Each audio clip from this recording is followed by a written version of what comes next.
আসসালামু আলাইকুম, আমি কিয়া রহমান আমার কুকিং চ্যানেল থেকে আপনাদের সাথে আবারও একটা ব্লগ শেয়ার করতেছি। আশা করতেছি আপনাদের কাছে অনেক ভালো লাগবে। কয়েকদিন যাবতীয় আসলে আমরা সবাই মিলে প্ল্যান করতেছিলাম আমরা বাসায় একটু গ্রিল করব। গ্রিল করার জন্য যা যা প্রয়োজন আমরা সেগুলো আর কি আনার জন্য বের হয়েছি সুপার মার্কেটে।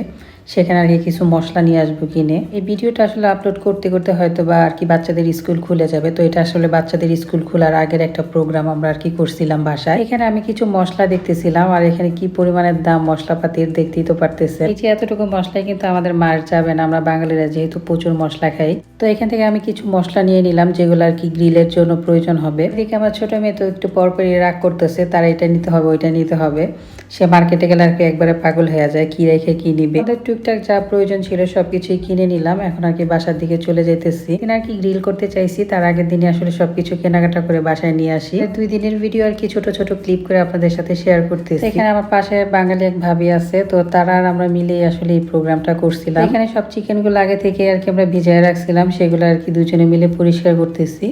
আর আপনাদের ভাইয়া ছিল কাজ থেকে এসে তারপরে সে এগুলো সব মেরিনেট করতেছে। বাড়িতে আসলে যখন বড় কোনো প্রোগ্রাম করি আমরা, তখন দেখা গেছে আপনাদের ভাই আমাকে অনেক হেল্প করে কাজে। দুজনে মিলে আসলে কাজ করলে দেখা যায় কাজগুলো খুব তাড়াতাড়ি হয়ে যায়। তো এখানে আমি আবার মশলাটা চেক করতেছিলাম যে লবণটা হয়েছে কিনা। পাশের ভাবি এসে একটু হেল্প করে গেল, আপনাদের ভাইয়াও হেল্প করতেছে। সব মিলে আসলে কাজগুলো অনেক ইজি হয়ে গেছে। মশলাগুলো আসলে 5-6 ঘন্টার জন্য যদি মেখে রেখে দেওয়া হয় তাহলে আসলে মাংসটা খেতে অনেক মজা লাগে। আরো বেশি সময় রাখলে তো আরো বেশি মজা লাগবে। মশলা আসলে যত ভেতরে যাবে তত আরো বেশি ভালো লাগবে খেতে। তো তারপরের দিন সকালে এখানে আমি আর ভাবি মিলে দুজনে এগুলা স্টেকগুলা ভরতেছিলাম।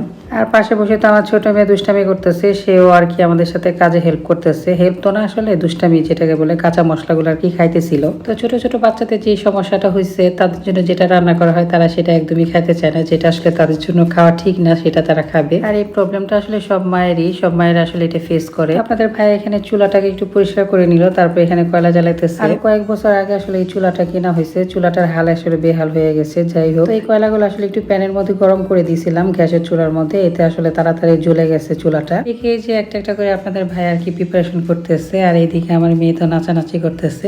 সে আসলে মোবাইল দেখে নাচতেছে। এটা নাচুনি বুড়ি আমার টুনটুনি মাশাআল্লাহ। তো আমরা যখনই আসলে গ্রিলের প্রোগ্রাম করি তখনই দেখা গেছে আমাদের বাসার উপরে যে মুরব্বীরা থাকে তাদেরকে আসলে সবসময় ইনভাইট করি। নরমালি দেখা যায় তাদেরকে আর কি বাসায় দিয়ে আসি, আর এইবার আসলে আমাদের সাথে একসাথে বসেই তারা খাইছে। তো এই যে এখানে আমার বড় মেয়ে আর কি তাদেরকে দিয়ে আসতেছে। তো আমার মেয়েরা আসলে তাদেরকে নানু আর নানা বলে ডাকে। আর আবার আলু ফ্রাইটা খুব পছন্দ করে, তো সেটা আর কি আমি আগে থেকেই জানি। তো আমরা অলওয়েজ আসলে খাবার শেয়ার করে খাই। এখানে তাদের জন্য অল্প কিছু আলু ফ্রাইও করলাম। এমনিতে আসলে চুপচাপ দাঁড়ায় থাকে আমার ছোট মেয়ে, তো আজকে খুব বিরক্ত করতেছে, তার বাবার কোলে উঠে বসে থাকবে। আর কাজের সময় আসলে এই বিরক্তটা আমার একদমই ভালো লাগে না, তো কিছু করার নাই, ছোট বাচ্চা যেহেতু। দেখতে আসলে কত সুন্দর লাগতেছে, কি কালারফুল। আসলে আমি যখন এডিট করতেছি তখন আমার আবারও খাইতে ইচ্ছা করতেছে। তো আমার বড় যাকেও আসলে মেসেজ দিয়ে বলছিলাম, তো সে বললো যে আস্তে আস্তে নাকি তার বিকেল হয়ে যাবে, তো তার জন্য এখানে কিছু খাবার আর কি রেখে দিয়েছি। দুপুরে আসলে তার নাকি খুবই ইচ্ছা ছিল আসার জন্য, কিন্তু সে আসতে পারে না, তার নাকি বাসায় গ্যাস চলে গেছিল। তো যাই হোক, এখানে আমি তার জন্য কিছু খাবার আর কি রেখে দিলাম।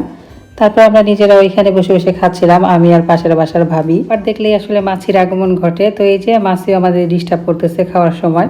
তো এতে ছিল আমাদের আজকের ব্লগ। আশা করি ভালো লাগছে। আজকের মতো এই পর্যন্তই। আসসালামু আলাইকুম।